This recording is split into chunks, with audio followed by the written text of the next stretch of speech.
All right, we are live, and the New York Mets played a series this weekend. Baseball reportedly was played this weekend at Citi Field against the Cincinnati Reds. Cincinnati taking 2 out of 3. The team that was worried about fans shitting in the Toyota Tundra comes into Flushing, takes 2 out of 3, and gets to, have a playoff race while we scuffle.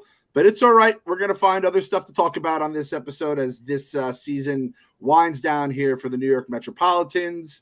I am joined with my boys, Kyle and Meek Phil. Kyle, how we doing on this dreary, rainy Monday morning here? Well, much like New York football, the Packers lost, so I wasn't too happy about the way that all went down. That was very Metsy of them to go offsides on a QB sneak to continue the drive. So, yes, not so great for me. And one on Sunday. So, hey, at least I got that going for me. You got a pinch of the Mets in your football life. Phil, as fellow Giants fan, you had a little Mets stuff, but it was one of the good Mets things that happened to us yesterday. Yeah. I mean, I thought there was every chance the Giants would lose yesterday. I never for a second thought they were going to win the game. And then they somehow won the game. And no one told me today that it was going to be rainy. So I'm a bit soaked in the office right now. So I didn't have Oh, Phil. I jumped over some puddles. I mean, I thought it was like a little drizzle, but it was like the heavens were opening up. Did you not have, was it not raining when you left the house? It was like a light drizzle. That's what I thought it would be. Oh, okay. Gotcha. All right, let me ask you, though. Are you an umbrella guy? Because an umbrella is an old man's game. No. So you'd be so this is the thing. An umbrella is an old man's game. However, if you live in the city, at some point, and you're a city guy, Phil, at some point you just have to become an umbrella guy. I had to swallow my pride at some point, just like millions of others do. And those umbrellas you buy from the fucking corner store, they go in 3 trips. You see them in the garbage pail the first windy, rainy day, and then you have to go back.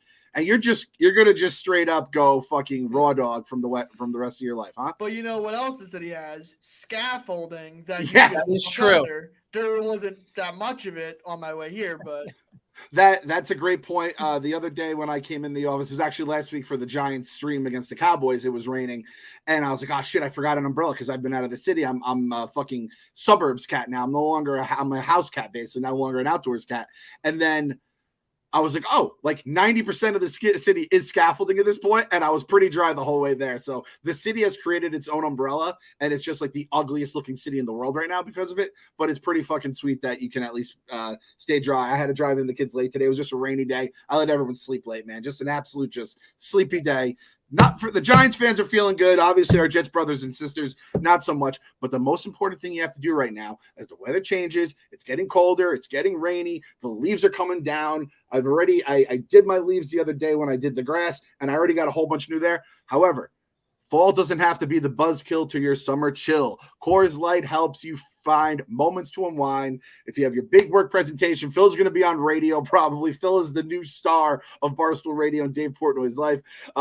You can follow that up with a happy hour, some friends, and a cold Coors Light. Phil's be shaking himself dry like a dog after he gets wet, but he'll be able to decompress with a relaxing day with his Coors Light. So whenever you need to hit reset, reach for a Coors Light. It's made to chill. There's only one beer that's out there that's literally made to chill, and that is Coors Light. When the mountains turn blue, you know they are ready to drink because it is nice and cold. So Coors Light is the one I choose when I need to unwind. So when you want to hit reset, reach for the beer that's made to chill. Get Coors Light delivered straight to your door with Drizzy or Instacart by going to CoorsLight.com/believe. Celebrate responsibly. Coors Brewing Company, Golden, Colorado. Again, Coors was there for us last year during that fun season. They've been there for us this year during this challenging season, and then they'll be there, hopefully, I don't want to put words in their mouth, next season when we're back in the mix of things and we have meaningful games in September. Once again, one thing that's certain, they will be there on Thursday for our final bar watch of the season. Yes, our final watch party of the season, Thursday night at Blue Haven South in the financial district. We're going to be there. We got the Mets on. We're going to have the Giants on, and we're going to have ourselves an interesting night. Again, Giants side of that watch party would have been a whole lot more interesting if the Giants had lost to the worst team in football yesterday. However, the Giants are not the worst team in football. It's a Thursday night game, and I'm going to try to spin zone this for you guys right here. if I'm going to face the Niners and Kyle Shanahan picking apart that defense that had Josh Dobbs and James Conner looking like, the Kurt Warner, David Johnson Rams, I think I'd want them to do it on a short week where, they don't have as much time to prepare. Wink probably has some weird defenses that Brock Purdy's never seen before, at least some weird blitzes. So, hey, maybe they go out, get a win. We watch the Mets, maybe, steal one from the Phillies, kind of, hurt them a little bit along the way. And most importantly, drink some Coors Lights, get some apps, and have a good time. So we'll be out there, Blue Haven South. And then we do have a Barstool the Ballpark September 30th, last weekend of the season versus the Phillies as well. So we're going to be there. We're going to show Coors Light. Question is, next season, will we have our boy Yoshi Yamamoto joining us with our Coors Lights? It came out that he is the same agent as Edwin Diaz and our boy Kodai Senga. At this point, I don't know if you guys agree with me.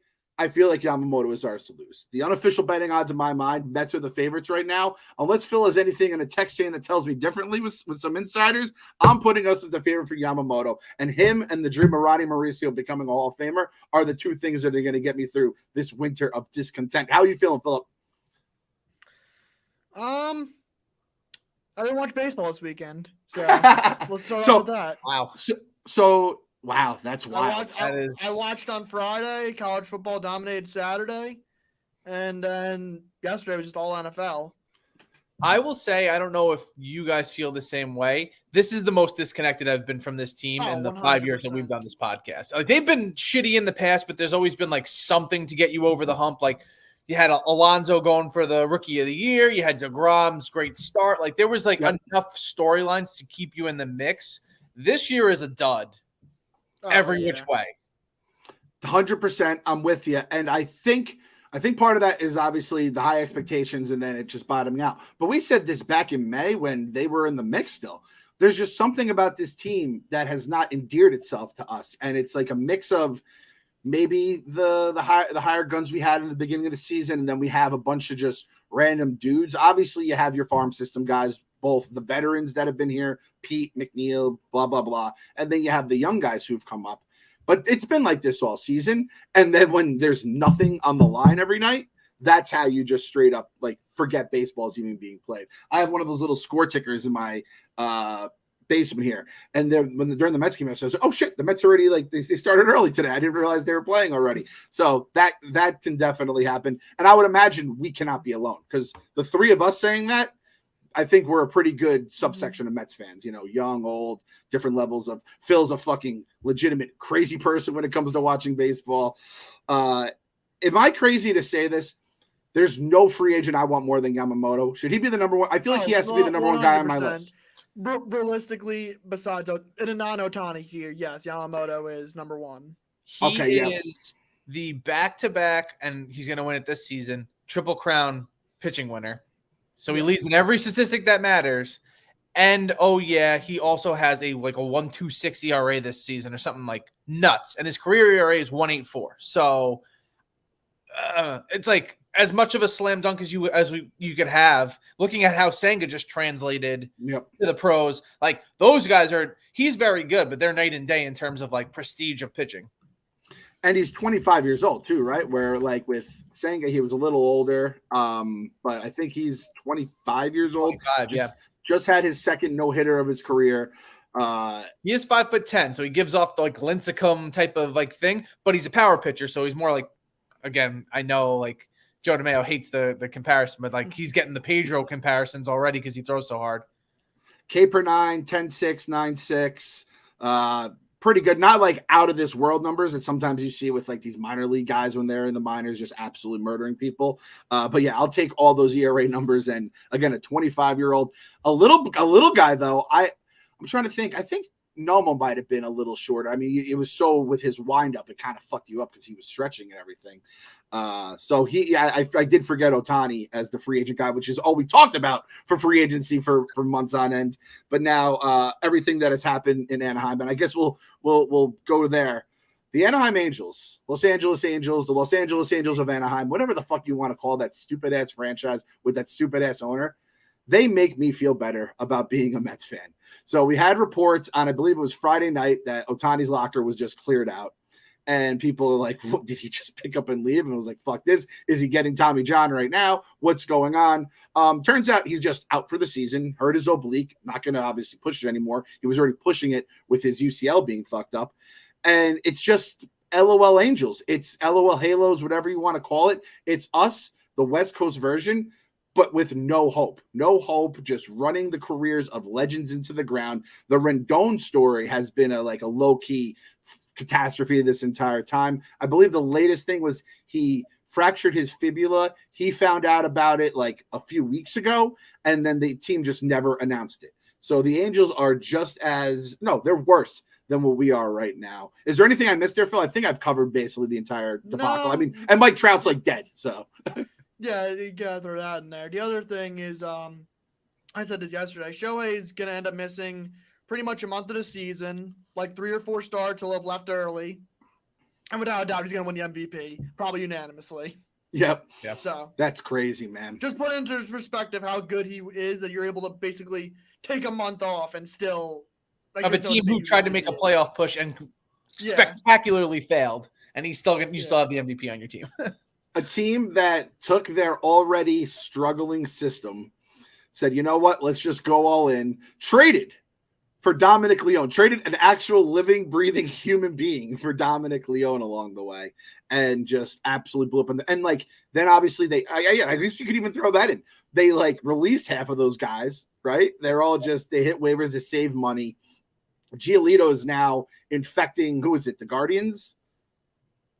Yeah, so it's like the fucking the disease of the Angels is spreading around baseball. It's been an absolute disaster. Actually, now as I say this out loud, do I really want Ohtani here? Do I want someone that has that Angels well, it's, and like Phil said, it probably is going to reach the point where you hear this Ohtani stuff, you hear the Rendon stuff with the leg, and you're just like, oh, now that we no longer have all the Ray Ramirez level stuff happening here. We have people with brains in the positions of power to then hire people with brains in their, unique fields.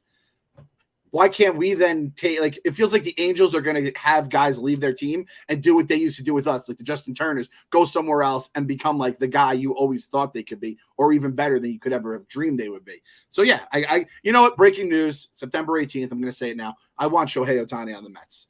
I don't know if I'm going to pay $600 million of Uncle Stevie's money for him, but him, Yoshi, Senga, that dragon shirt will sell at least a dozen before we're cease and desisted by HBO. By the way, did anyone here watch Winning Time? I just saw the news. I'm not happy about it. I am devastated. I know it's not like the historic record. That show was just fun as hell. And I still have people who are like, should I watch it? I haven't watched it yet. I would still watch it. I had an absolute ball. Every Sunday night, I look forward to watching it. And I'm just devastated. Great cast, lots of fun. Rico had a blog about which teams would you want to see them do that version of, another show that was just like an Adam McKay comedy with historical references. What team? That's a stupid question to even ask. It's the 86 Mets. And the thing is, Jeff Pearlman wrote the 86 book, and just like he wrote about the 80s Lakers, same guy. So I would love to see that. But I mean, if they're canceling this shit, I guess it's just not going to happen. I don't know what's happening. HBO, now they're this Discovery program. It's just a bummer, man. I just made a video about it for my movie thing about they were the gold standard of television. And it used to be that they would give shows that were middle of the way shows that didn't have the viewership, but if they were high quality, they would give them the runway to at least tell the story and finish and wait for the fans to jump on. Now that's Apple more so than HBO. Apple has the cash runway to be this show's really good. I don't know much Silo. That's a show where they know it's so good that they put the whole first episode out on Twitter because they were hey assholes, this show's really good. We'll let you watch the first episode for free on Twitter as long as you come watch the rest of the episodes on Apple, which they got picked up for season 2. So clearly it worked for them. As I'm hearing, Apple might just buy ESPN just so then they have every league basically. And I'm oh shit, we are entering a new world potentially in terms of media and all that kind of stuff. They just spun off ABC, so I could see that happening. Oh, did they really? I didn't see that. Yeah. I have to ask this. Well, maybe we'll call this rainy Monday mornings with Meek. Meek, do you watch TV other than sports? Is there anything that can even penetrate your brain that is not sports related? Kind of dramas, comedies, anything like that? Not really. For the most not part, really. But Any hit the movies at all? You're a video game guy. I know you're a video game guy. I haven't watched like any big movies recently. Like that's right. So I'll watch like streamers or like YouTubers, but nothing like. I'm a weird guy. You're the next generation, dude. You're like you're the next generation. Insane answer to do you watch movies? I watch. I mean, I really on don't. YouTube. So, that's my entertainment, sports and internet shit. So yep, and that's why ABC is probably being spun off. That's why ESPN's in the situation they're in. Because I'm telling you, my kids do not know what the fuck NBC, Fox, any of that shit is. They have no clue, and none of their friends do. It's not just them. And Phil is, I think, the tip of the iceberg for them. I think there's a lot more Phils out there than we realize. But there's only one Meek Phil, and we got him on this show, and that's why we love him so goddamn much. Someone that Phil doesn't love too much, but we got to shout him out. Our boy Big Sexy had himself his day yesterday. It sucks it had to be during a season where, again, no one gives a shit. That would have been, we probably would have went to the goddamn game, thrown our shirts on, maybe put them back in the store for like one day only. And looks like he threw out a pitch, looking pretty good. Bart's looking so good, he might have a third family right now. That's the kind of thing. He might have found another wife and a few extra kids along the way. I don't really have anything else other than that. It's just I love Bartolo. I miss Bartolo. He was the bright light. He was a bright light during the few great days that the Mets had with him. And then he was one of the few bright lights he had when everything went to shit. And I know Phil doesn't maybe agree with that as much because he was basically a walking, talking meme for us. But Kyle, me and you, we were on the front lines. Kev obviously was leading the troops on all that. And he sold a shitload of t-shirts for us. So I'll always thank him for that. I saw after he threw out the first pitch, he took the picture with Nimmo, and it just popped into my head. It was like, remember the 2015 Mets? This is what they look like now. And it's like Nimmo's a perennial center fielder, and Bartolo Colon's 40-something years old. And you're like, has the time gone? Like, that feels like yesterday that we were enjoying that run, and it's so long ago now in terms of baseball years. We're 2 years away from the 10-year anniversary of the 2015 Mets, man. Crazy. That is fucking sickening. That's crazy. I will say the Mets changed their profile picture to Bartolo Colon, which is embarrassing. They just he's their profile picture for all their accounts. It's like, what are we doing? Bringing Sexy back, bring Big Sexy back. I saw that. The fact Kev actually made that saying get into the actual Mets and like baseball world in general. I think the Braves, they tried to run with it when they stole him. They couldn't do it fun because they're the goddamn Braves. All they like to do winning baseball games for fun. Those fucking losers over there in Atlanta. Phil, what's the latest with Acuna, by the way? Did he come back? Is he still struggling? He's set out the last 2 games with his calf injury. Just saying, Aaron Rodgers had a calf injury a month ago, so you want to keep an eye on these things. And Snicker did tell him he was going to be playing in the World Series this year. That's a curse moment you can go back to, like the exact moment where he might have cursed him on there. So that's just our little update down in Atlanta there. And then, back to the Mets real quick. I had to just share this story. I know we posted it online. I tweeted it out as well. Someone posted on the Mets Reddit. Ran into Alex Cohen at a diner today in Stanford. I had my season ticket holder jacket on with my 3-year-old son. She noticed me, not the other way around. And when she verified we were actually season ticket holders, invited our entire family to the owner's suite for the last game of the season. Amazing. We are truly blessed with the best owners in the world of any sport. Nothing really much to add here other than we have a queen. She's married to a king, and fuck, there's no chance. There's no chance the Wilpons would have hit if they saw a Mets fan being like, I don't even want to deal with this guy. I don't want him asking me for a ticket or for money or to sign a player. And now we have our queen going over, introducing herself and inviting them to fucking Uncle Stevie's suite, which we got to get into. That's the one goal of this podcast, is to get into Uncle Stevie's suite with him at some point by the end of our broadcast here at We Gotta Believe. Alex Cohen, I have a buddy who used to work for Steve, and he said she is the absolute best. Everything you hear about her is 100% true. She's just one of those outgoing, super nice people. They're almost like, you're almost too nice. You're so awesome. And she is everything we've been led to believe, and just another story along the way. That's the kind of shit that gives me hope, Kyle. That's the kind of stuff I could pin my hopes on, that we have Stearns in charge. We have infrastructure out the ass, a ton of money, but we have just a good-hearted human basically right there at the top of the org chart. Yeah, it's one of those things where it's so much easier to buy into when you know that it's a labor of love for these people, where, Steve's probably more analytically driven and more about the business, but she's the heart of the team. And that's always what you want to see, is somebody who's caring about the fans and the people that come out and make the team itself is fun to root for, but it's a lot more fun when like the community is all rallying around it, and she gets that completely. Yep.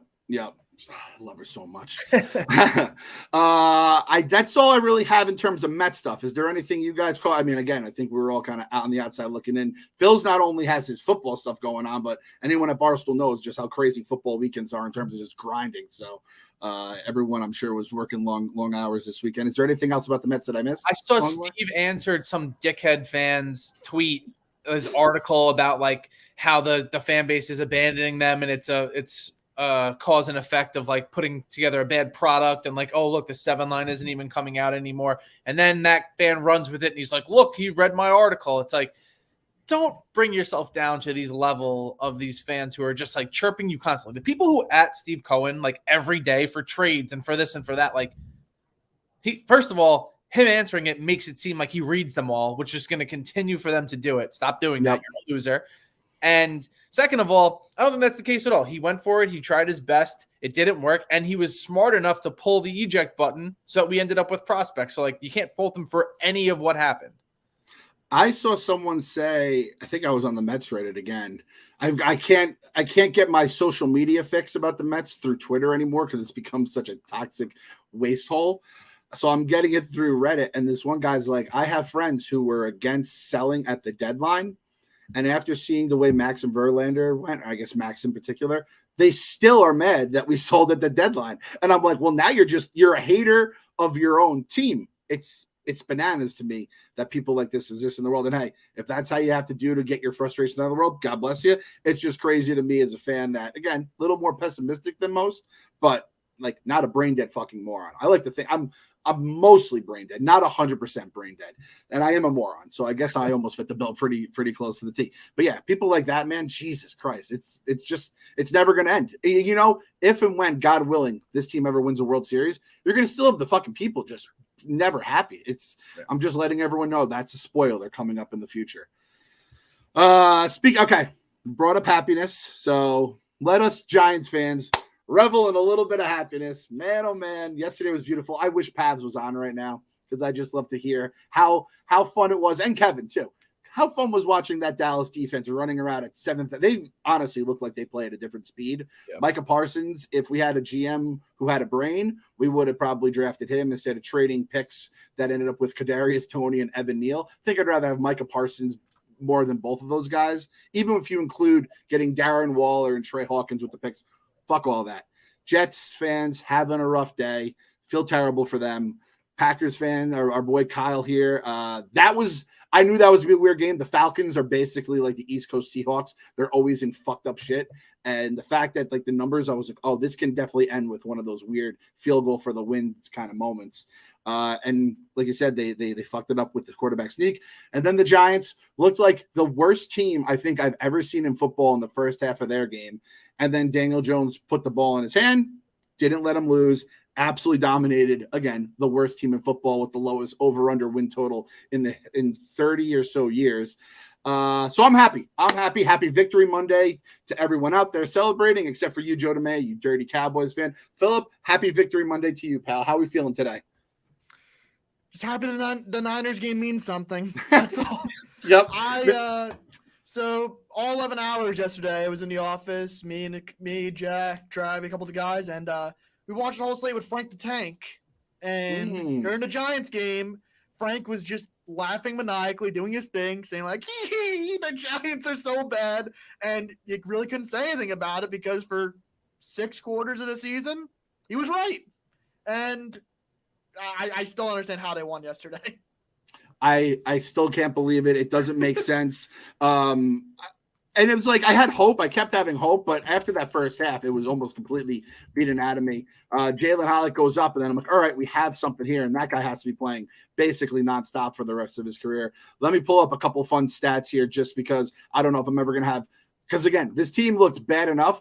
I don't know what the rest of the season holds, but I'm going to have to enjoy it while I got it. The Giants didn't score a point in the first 6 quarters of the season. The last time that happened was 1934 when they went scoreless for the first 7 quarters of the season. They went on to win the NFL championship that year. So it's basically our modern version of, well, the 2007 team started 0-2 and they ended up winning the Super Bowl. And we said that like every fucking year for like the 5 years. Every year it's like, oh, we'll be 0-2. Well, just like we did in 07. And it's like, well, now we're like 1-7 here. So what are we doing? Yep. Daniel Jones is the first player in Giants history with 250 passing yards, 50 rushing yards, 2 passing touchdowns, and a rushing touchdown in a game. He did this in the second half. The only player to do this in a half since 2000 was Michael Vick against Washington, whatever the fuck they were back then. So yeah, I'm feeling pretty good about this team right now. Like you said, Saquon's hurt. It's a short week. We're going to San Francisco. The Niners, it's the Niners and the Cowboys look like the best 2 teams in football, but I think opponent does have something to do with it. We'll see what happens when they play some good teams. I don't know if the Giants fit into that role of good team, but like you said, Phil, the game means something, and most importantly, it doesn't mean everything. Because if they lost that Niners game, that's like season's over. 0-3, you're absolutely cooked. Yeah. You know? So it's just nice to be alive. Also, wait, Clem, are we in agreement? Just set everyone on Thursday night, or... Yeah, I like we had a text chain, me, you, and Joe, and you're like, just have Evan Neal out there playing. I am terrified of what Nick Bosa might do to my little lamb Daniel Jones with that fucking offensive line blocking for him. Holy shit. That dude on the Cardinals with the long blonde hair, I thought it was Chase Vinovich this whole time. Like, I thought he sucked. I thought the Patriots cut his ass. And that guy was just causing havoc everywhere he was. The Cardinals didn't even have Budda Baker, who's like their best player. And then we finally like, oh, let's throw it to where Budda should have been. And that's how we started putting up points there. I want to give the Jets some like equal time here. I really didn't watch any of their game. I just saw the Garrett Wilson play was incredible. I saw Sauce dropped an interception. That could have been a pick 6. Think he deleted his Twitter account. Breece Hall tweeted out 4 footballs because he only got 4 carries during the game. So Giants, to the gypsies out there, just realize our Mets fans who are Jets fans, they're dealing with the same kind of like smoldering fire that, hey, we dealt with it with Kadarius Toney as recently as last year. It just feels good not to have it. Kyle, do you know anything about, or I guess either of you guys, anything about how that Cowboys game, or just to give our Jets fans any kind of like, can we build them up? Zach Wilson, not all his fault. I think that's kind of the bigger thing to look at here. Zach Wilson, not all his fault, but everything I see is like he doesn't know how to step up in the pocket. They were talking about it on the radio this morning. Boomer Sison's like, well, he did it a couple times, so that's like an encouraging sign. And it's like Peyton Manning was making fun of him a week ago because he was 20 yards behind the line because all he does is run fucking backwards instead of stepping up in the pocket to deliver the football. I don't think he's the worst quarterback in the NFL because I keep seeing game tape of the Bears and all the receivers that are just not thrown to. So I don't think that he's blind. I just think that like the game moves too fast for him. And that's like the best way I can describe it is like you see certain quarterbacks who are very comfortable. This guy, the second he gets the ball in his hands, it's like, yes, he's either running for his life or he thinks he has to and he rushes it and he can't get it, push it down the field. So I don't think that they have staying power. I think that by the third week, they're going to need to figure out if there's a backup quarterback situation because the team is too good for them to continue to lose. And if he can't at least be manageable, I don't see it going long term. Yeah. I think the Jets, a lot of the excitement about them for the outsiders looking in, other than like, is this going to be like, what's the LOL moment, the seeing ghost, the butt fumble, all that kind of stuff is like, are they going to get that quarterback? I saw after Thursday night, people were like, if the Vikings start like 0-5, Cousins is his last year, that it looks like they're not going to bring him back. They're going to finally try to find a long-term plan in Minnesota. Is he a guy that the Jets can somehow get? How does it work? You have to do some cap stuff, obviously trade stuff. It would be like Kirk Cousins on the Jets and all the Jets fans talking themselves into Kirk, who is a fucking good quarterback. Yeah. And I kind of fell in love with him during that quarterback special on Netflix. But it's like, fuck, man. It's just, I'm just so happy I am not a Mets Jets fan. And I say that with no hate in my heart or like disrespect to our fellow Mets Jets fans because they're saying the same thing right now. How the fuck did I get here? It's just tough. Nick's season's coming up. Jalen Brunson has the whole goddamn city on his shoulders right now. It's so goddamn unfair. Phil, I mean, you're like in that football cave. By the way, does Frank have any good nicknames? Did he have any good like Daniel Jones nicknames along the way yesterday? Danny Penny's, but Danny like, Penny's nice. We've heard that before. So, but like you were in there with all the football. Was there any Jet stuff you took away from that game? That Zach Wilson is a bad quarterback. That apparently it's a hot take, because I know Kevin was fighting with Jets fans on it yesterday. They're like, oh, he's not that bad. He played solid. He's not the problem. It's like, he may not be the reason they lost yesterday, but he's still an awful quarterback. And there's a reason why they tried to trade for one. If you asked a Jet fan who's being honest, like, of the list of the quarterbacks that they've had from Mark Sanchez until now, I think you would say he's the lowest on the rung, like, even lower than Sam Darnold and Geno Smith. Oh, yeah. You know what I'm saying? Like, those 3 or 4 quarterbacks were all first-round picks and, like, easily are better than he is now. Darnold. Okay, we'll go back to even Sanchez got one fucking playoff games on the road. You can't even put him with those guys. Geno, Darnold, Fitzpatrick, Mike White. I have all those guys clearly above him. McCown, I have McCown above him. Yeah. So I was kind of like going around listening to a bunch of podcasts last week, and obviously the Jets were the big terms of discussion. And it was funny. There wasn't one Jets fan out of the bunch that was like, all right, Zach, this is your time. They're like, he fucking sucks. I hate him. And like, this is the time where you usually talk yourself into the backup. There is like a lot of deep-seated hatred from the last few years, I suppose. And yeah, it's tough. I think any Jets fan would have rather them cut bait with Wilson and bring back Mike White, and he would have been the backup. But I think the Jets were probably like, hey, if Rodgers comes in, kind of like he marinates a little bit of that stuff from a legend, maybe he's salvageable down the road. But that all goes to smoke when you tear your Achilles in the first. The thought of Aaron Rodgers coming back from an Achilles injury in 5 months is just that's not happening. He could say all he wants. We know it's not happening. Yeah. There's some like experimental surgery or whatever. Yeah. But if there's a guy to do it, that's him. Yeah. There's a better chance of him having a peg leg in January than playing a playoff game. If you put him out there on a scooter, I still think he'd complete more passes than. Oh, yeah. Ability-wise, like, yeah, so him on a peg leg is better than Zach. I'm not debating that. It's just, it's not happening.